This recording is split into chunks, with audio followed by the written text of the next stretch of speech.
Okay, so good evening everyone. हम class 9th का equation chapter देख रहे हैं और उसमें हम पहुंच चुके हैं प्रैक्टिस सेट 5.2 पे। 5.2 में कुछ प्रॉब्लम है तो हम आज उसको दोबारा से डिस्कस करेंगे। फर्स्ट वाला क्वेश्चन देखते हैं। तो फर्स्ट क्वेश्चन में देखो हमें क्या बोला है। हमें बताया है कि हमारे पास एक एनवलप है। एक एनवलप है। एनवलप होता है लिफाफा जिसमें चिट्ठी डाल के भेजते हैं, उसको बोलते हैं एनवलप। एक एनवलप है जिसके अंदर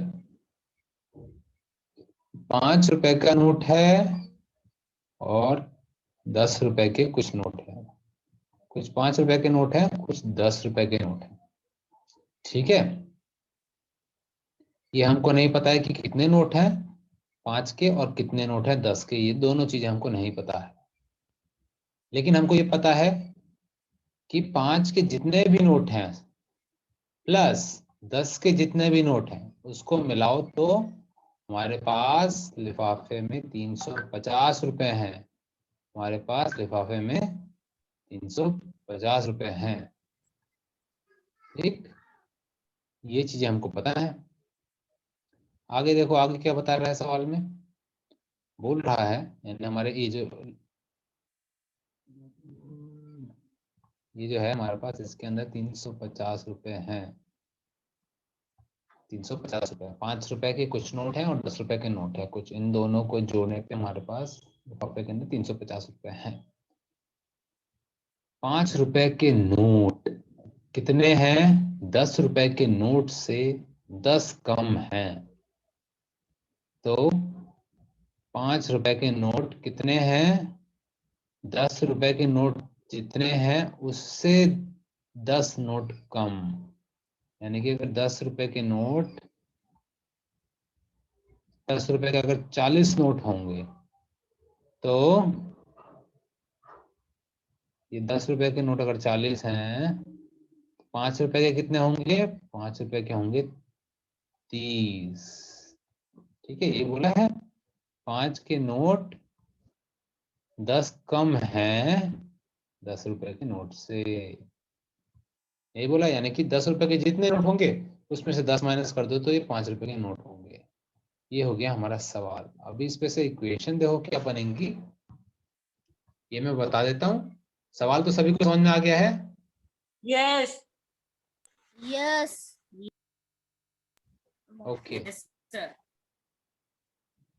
तो हम मान लेते हैं कि हमारे पास 5 रुपए का नोट है x और 10 रुपए के हमारे पास कितने नोट हैं?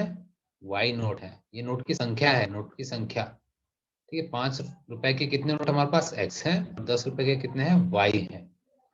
और हमको बोला गया है कि उन दोनों को जोड़ते हैं तो 350 रुपए हैं।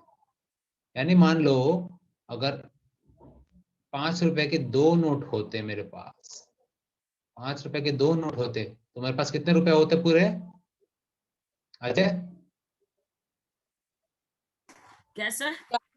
5 रुपए का, 5 रुपए के मेरे पास 2 नोट है तो मेरे पास पूरे कितने रुपए हैं? 5 रुपए के 2 नोट है तो आपके पास 10 रुपए। 10 रुपए। अगर मेरे पास 5 रुपए के 5 नोट है तो मेरे पास कितने रुपए हैं? 25। 25 रुपए। कैसे किया? सर वो 5 रुपए के आपके पास जो 5 नोट है ना उसको मल्टीप्लाई कर देना। Okay, very good. यानी कि 5 गुनीले 5 कर दिया। जितने भी नोट थे और जितने कीमत के नोट थे उससे गुणाकार कर दिया। ठीक है, यही किया हमने। ठीक, तो वैसे ही सेम टू सेम वैसे ही 5 रुपए के 5 रुपए का नोट है हमारे पास, ये पता है, लेकिन कितने नोट है ये नहीं पता है। तो हमने उसको x ले लिया। मेरे पास 5 रुपए के नोटों की कीमत कितनी होगी? 5 गुनीले x। ये होगी मेरे पास, जितने मेरे पास 5 रुपए के नोट है उसकी कीमत। ठीक है, ये चीज समझ में आया? 5x कैसे आया? यस इसी को मैं 5x बोल देता हूँ। इसको मैं 5x बोल देता हूँ। 5x ये हो गया। वैसे ही 10 रुपए के नोट है मेरे पास मेरे लिफाफे में, लेकिन ये नहीं पता कि कितने हैं तो मैंने उसको y ले लिया था। तो पूरे मिला के 10 रुपए के कितने हैं उसकी कीमत क्या आएगी? 10 गुनीले y यानी 10y। ठीक है, यस और इन्हीं दोनों को जोड़ के हमारे पूरे लिफाफे में कितने हैं? 350 रुपए। ठीक, यस ये चीज समझ में यस आया? तो सर। ये इक्वेशन लिख लो, ये होगी हमारी फर्स्ट इक्वेशन। ये इक्वेशन लिख लो, ये पूरी इक्वेशन लिख लो।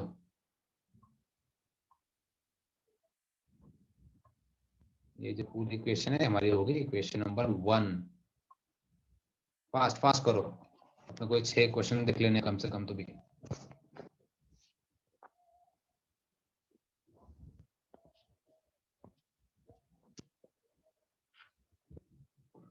लिख लिया?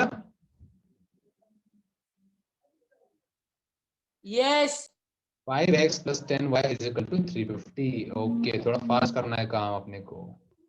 अब देखो सेकंड में हमको बताया था कि 5 रुपए के नोट 10 कम है। ठीक है, यानी कि 5 रुपए के नोट हमने किसको लिया था? हमने x को लिया था। x कितने हैं? x 10 कम है y से। 10 रुपए के नोट से 10 कम है। ठीक है, तो अगर मैं 5 रुपए के नोट में 10 जोड़ दूं तो वो बराबर हो जाएगा y के। ये चीज समझ में आया क्या किया मैंने? नो। नहीं, ठीक है। देखो अभी हमको क्या बताया था? 5 रुपए के नोट और 10 रुपए के नोट। बोला था कि 10 रुपए के नोट जितने भी हैं हमारे पास, 1 मिनट रुको।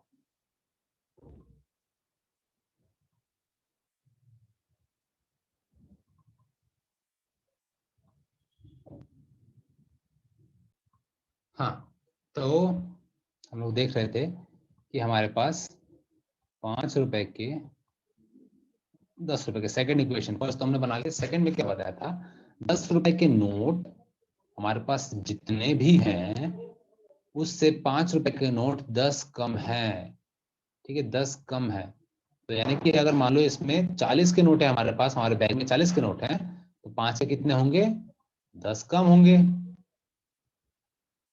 ठीक है, ये चीज समझ में आया? 10 वाले नोट, 10 वाले नोट जितने भी हैं उससे 10 कम होंगे 5 के नोट। अब इसी चीज को हम एक्स वाई केस में देखते हैं। एक्स वाई में कैसे होगा? 5 वाले को हमने क्या लिया था? एक्स लिया था, एक्स लिया था, और 10 वाले नोट को हमने लिया था वाई। अब देखना है, एक्स बताया था एक्स 10 कम है। ठीक है, ये देखो ये 10 कम है, ये वाला 10 कम है ना इससे। यस तो अगर मैं इसमें 10 जोड़ दूं तो दोनों बराबर हो जाएंगे कि नहीं?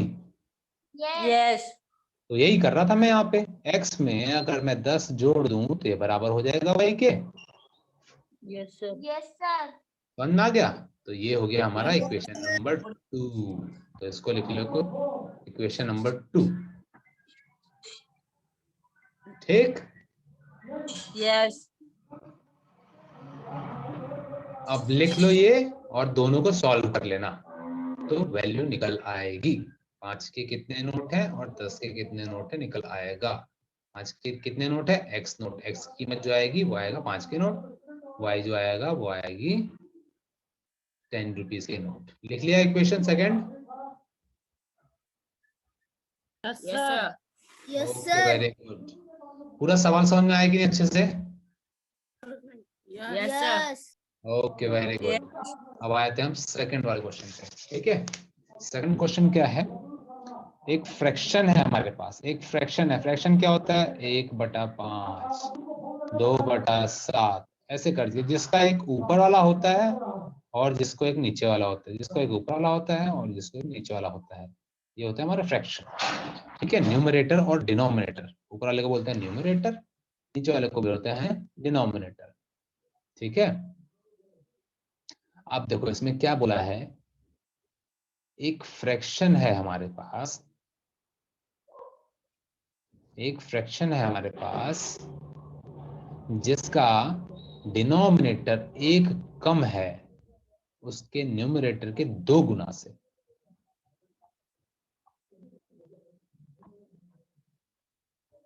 दोबारा से इसको समझ, ध्यान से समझना।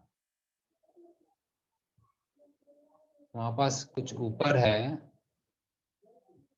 रुको इसको मैं कुछ तो भी गोला बना दिया मैंने, और इसको भी गोला बना दिया, नंबर नहीं लिख रहा हूँ ताकि दिक्कत कंफ्यूजन ना हो। क्या बोल रहे हैं, डिनोमिनेटर जो हमारे पास है, डिनोमिनेटर कौन सा होता है, नीचे वाला होता है डिनोमिनेटर, इसको बोलते हैं। डिनोमिनेटर जो है ये क्या है, एक कम है ऊपर वाले से, ऊपर वाला जो भी होगा, ये ऊपर वाला जो भी होगा उसमें से एक माइनस करना है, एक कम है ऊपर वाले के 2 गुना से, ठीक है, न्यूमरेटर के 2 गुना से। यानी ये जो ऊपर वाला है इसका पहले हम 2 गुना करेंगे। चलो हम कोई नंबर ले लेते हैं, ऐसा करते कोई नंबर ले लेते हैं तो आसानी होगी। मान लो ऊपर है 2, हमारा ऊपर है 2, तो नीचे क्या होगा, डिनोमिनेटर क्या बोल रहा है, डिनोमिनेटर एक कम है न्यूमरेटर के 2 गुना से, तो न्यूमरेटर का 2 गुना कितना होगा, न्यूमरेटर का 2 गुना होगा 2 इंटू 2, ये हो गया इसका 2 गुना, इसका 2 गुना हो गया, इससे बोला है एक कम, ये हो गया हमारा नंबर, ये हो गया हमारा नंबर। समझ में आ रहा है, ये सवाल बोल रहा हुआ है, ये चीज समझ में आया, मैं दोबारा बताऊं, सर एक बार बताओ ना फिर। एक बार बताओ ना। ठीक है। देखो सवाल में हमको क्या बोला है, हमको बताया है सवाल में कि हमारे पास एक नंबर है, एक संख्या है फ्रैक्शन वाली, जिसका जो डिनोमिनेटर है, जो नीचे वाले की बात कर रहे हैं ये, ठीक है, नीचे वाले की बात कर रहे हैं ऊपर वाले की मदद से, न्यूमरेटर की मदद से, ठीक है। तो मान लो फॉर एग्जांपल, मैं एग्जांपल के हिसाब से बताता हूँ, ठीक है, मान लो हमारे पास ऊपर वाला दिया है 3, 3 है हमारे पास।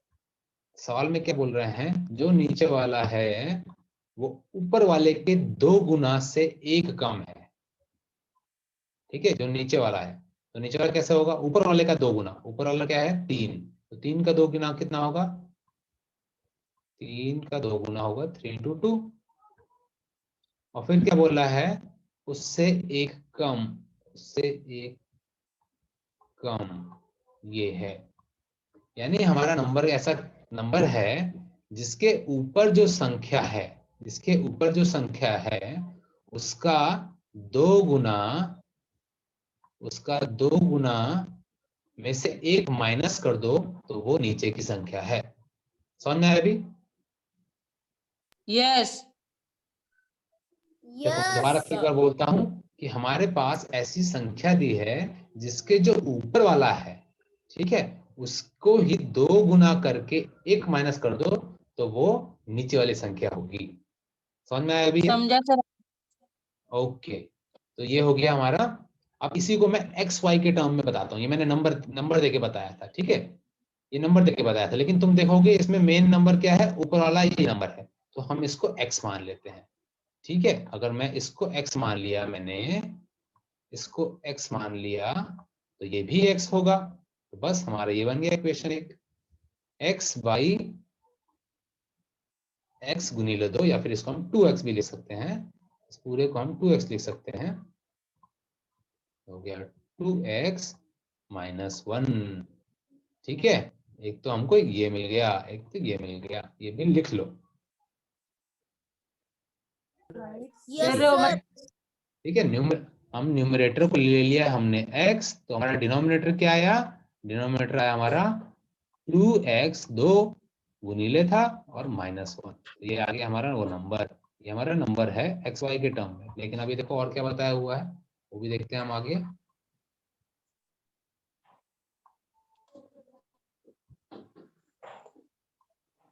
आगे सवाल में हमको बोला है, if 1 is added to numerator and denominator the ratio of the number to denominator is 3/5। अब देखो, अब जाके इसकी इक्वेशन एक ही बन रही है, ठीक है, बहुत आसान सवाल है, इसको बस सब सिर्फ समझ में आ गया तो बहुत आसान सवाल है, ठीक है। हमारा ये था x/2x - 1, ये था, ठीक है। अभी इसमें क्या बोला, अगर ऊपर भी देखो, अगर न्यूमरेटर में और डिनोमिनेटर में दोनों में हम एक एक को जोड़ते हैं, ऐड करते हैं, एक एक को ऐड करते हैं, तो हमको नंबर मिलता है 3/5, हमको मिलता है नंबर 3/5। तो हमारे पास ये हमारा फ्रैक्शन है। अब इसमें एक एक जोड़ते हैं, ऊपर भी एक जोड़ेंगे, एक नीचे भी एक जोड़ेंगे हम लोग, देखते हैं क्या आता है। तो पूरा मिटा देता हूँ मैं, सिर्फ उसको रहने देता हूँ। ठीक है, हमको अभी सवाल में बोला कि ऊपर भी एक जोड़ो और नीचे भी एक जोड़ो तो हमको मिलता है 3/5। ये हो गया हमारा मेन इक्वेशन। और इसमें सिर्फ एक ही इक्वेशन है, क्यों? क्योंकि हमने सिर्फ x ही लिया है, y तो लिया ही नहीं है। y लिया नहीं है तो y कब लेते हैं? जब दो इक्वेशन होती हैं। यहाँ पे सिर्फ एक ही इक्वेशन है और यही वाली इक्वेशन है। इसको सॉल्व करोगे तो तुमको x की वैल्यू मिल जाएगी और वही होगी हमारी, x की वैल्यू से तुम निकाल लोगे फ्रैक्शन।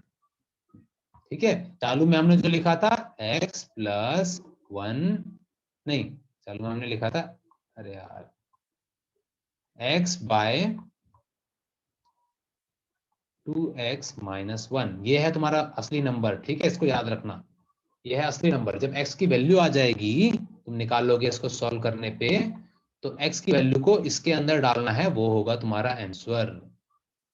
समझ में आया क्या बोला मैंने?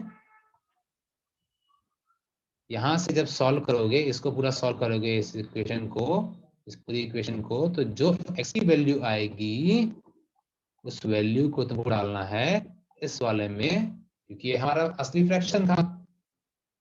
इसमें डालोगे तो आ जाएगा तुम्हारा आंसर। ठीक है, समझ में आया सभी को? शुभम, शुभश्री, वैभव, अमोल, अजय। हाँ yes sir. Sir. Okay, very good. देखो यहाँ पे मैं थोड़ा सा बता ही दे रहा हूँ, -1 और +1 तो यहीं कट जाएंगे। ठीक है, आगे अब तुम लोग कर लेना। यस। ओके, अब आए थे हम थर्ड वाले में। ठीक है, उनको मैं हेल्पर वालों को जरा बोल दूं कि 10 मिनट और लगेगा।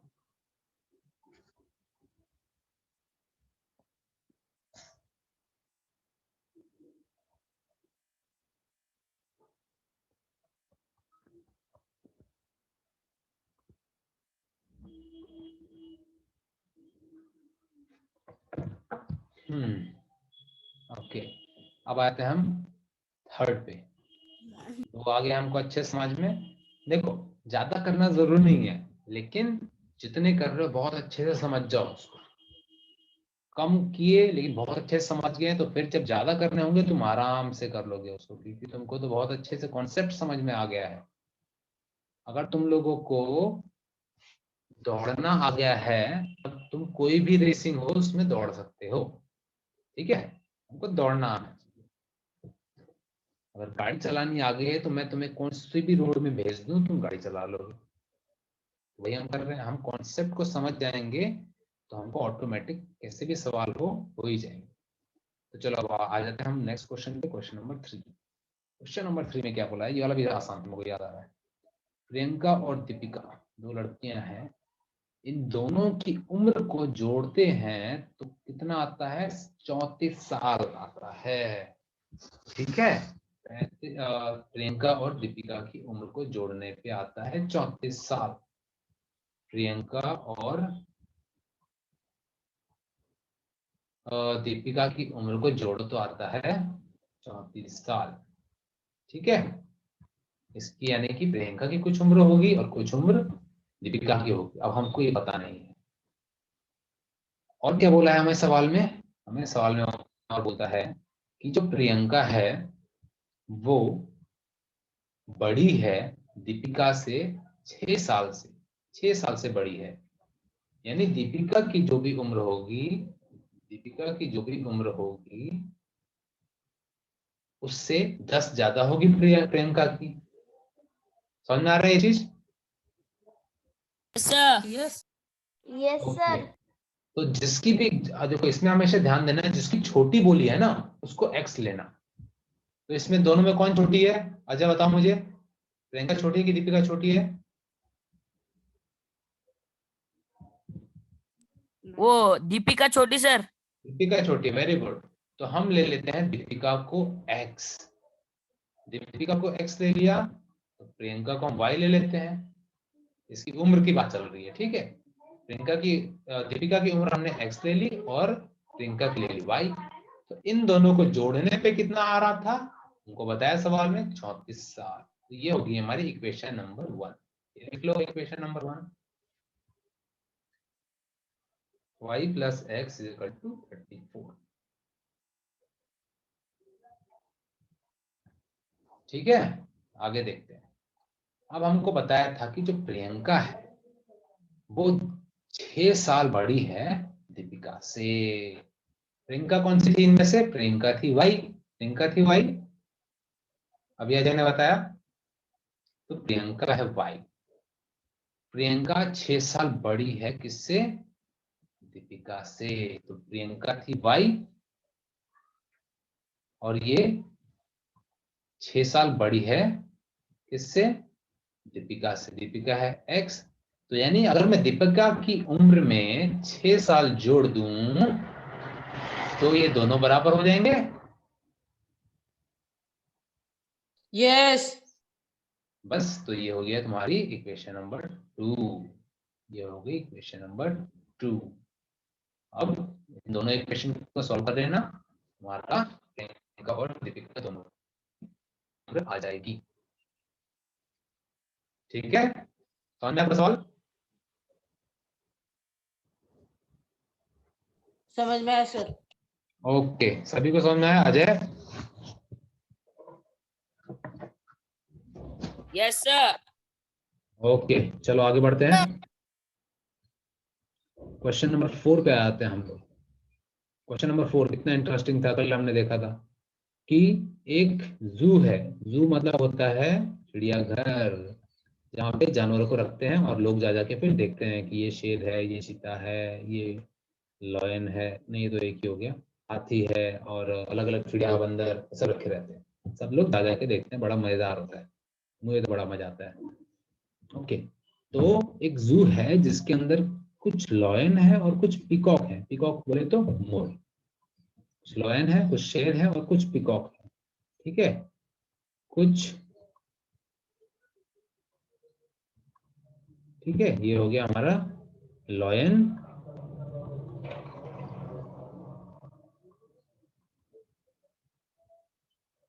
कुछ लॉयन है और कुछ पिकॉक है हमारे पास। ठीक,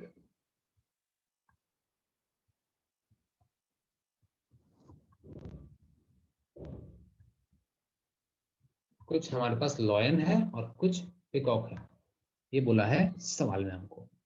और इनको जोड़ने पे, इन दोनों की संख्या को जोड़ो तो हमारे पास टोटल जानवर कितने हैं, 50 हैं। कुछ लॉयन है, कुछ पिकॉक हैं, दोनों को जोड़ो तो हमारे पास 50 हैं पूरे मिला के। ये चीज समझ में आया सभी को? यस। ओके, तो अभी हम लॉयन को मान लेते हैं एक्स। यहाँ पे कोई भी नहीं बताया कि कौन कौन सा बड़ा है कौन सा छोटा है, तो हम किसी को भी एक्स ले सकते हैं और किसी को भी वाई। तो ये क्या बन जाएगा, एक्स और वाई, और इसको जोड़ के बताया था 50। तो ये होगी हमारी पहली इक्वेशन, सो सिंपल। ये होगी पहली equation, x plus y is equal to 50। Okay, और फिर बता रहे हैं यस। सेकंड में क्या बोला है। सेकंड में देखो, total number of their leg. हाँ यस, समझ में आया। हाँ, देखो दूसरा इक्वेशन के लिए क्या बताया है, the total number of their leg is 140। उनके पूरे पैर मिलाए, अगर पैर कैसे मिलाए, कुछ शेर के भी पैर होंगे और कुछ मोर के भी पैर होंगे। शेर के पैर होते हैं 4, देखो मैंने बनाया सुंदर सुंदर, 4 इसके पैर हैं और 2 इसके पैर हैं। ठीक है, अगर बताओ, देखो शेर के पास 4 पैर हैं, तो वैभव मुझे बताओ 2 शेर के सारे पैरों को मिलाए तो कितने होंगे? 8। 8 होंगे। 10 शेर के कितने होंगे?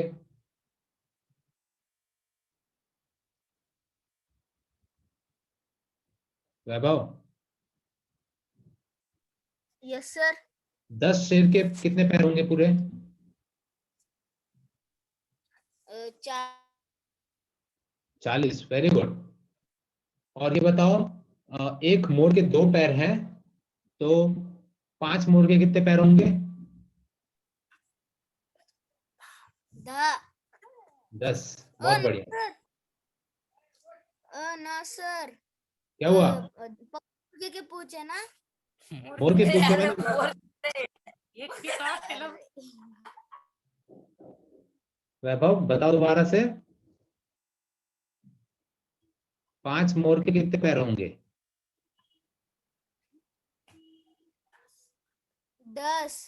10 होंगे। कैसे किया ये? जितने मोर हैं, एक मोर को 2 पैर होते हैं, तो 5 मोर को कितने होंगे? 5 गुनी ले तो। यही किया। यस। वैसे ही शेर को भी किया था हमने। 10 शेर मैंने बोले थे। एक शेर को कितने होते हैं? एक शेर को होते हैं 4, तो ये हो गए 40। यही वाला चीज हम सेम टू सेम करेंगे अपने दूसरी इक्वेशन के लिए। दूसरी इक्वेशन में हमको क्या बताया है कि सभी के पैरों को मिला देते हैं तो 140 पैर है हमारे पास। तो हमको सारे टोटल पता है हमको, और ये भी पता है कि एक के कितने पैर होते हैं। एक शेर का हमको पता है 4 पैर होता है, और एक मोर का पता है। और हमने ये मान चुके हैं कि पूरे शेर कितने हमारे पास? X शेर हैं, और पूरे मोर कितने हैं हमारे पास? Y मोर है। तो एक शेर के होते हैं 4, तो X शेर के कितने होंगे? 4x। समझ आया ये चीज? Yes sir. वैसे ही एक मोर के 2 पैर हैं, तो y हमारे पास टोटल कितने हैं? y है। तो y मोर के कितने होंगे? 2y। ये चीज समझ में आया? Yes yes sir. ओके। तो पूरे शेरों के पैर हैं 4x, और पूरे मोर के पैर हैं 2y, और इन दोनों का जोड़ हमको दिया हुआ है कितने हैं? 140। ये बन गई हमारी दूसरी इक्वेशन। ठीक, समझ आया? हेलो। यस ओके, तो ये हो गया तुम्हारा इक्वेशन नंबर 2। अब इसको भी लिख लो, और फिलहाल के लिए आज इतने रहने देते हैं, लेवल 4 वालों का टाइम हो रहा है।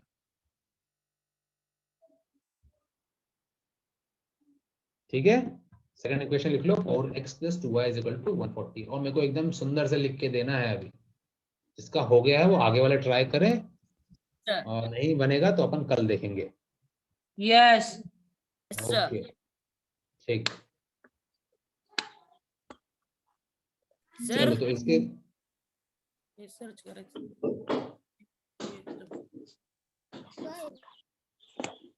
Bye sir, good night. Okay, bye sir, good night, see you sir, good night, bye. See you, sir.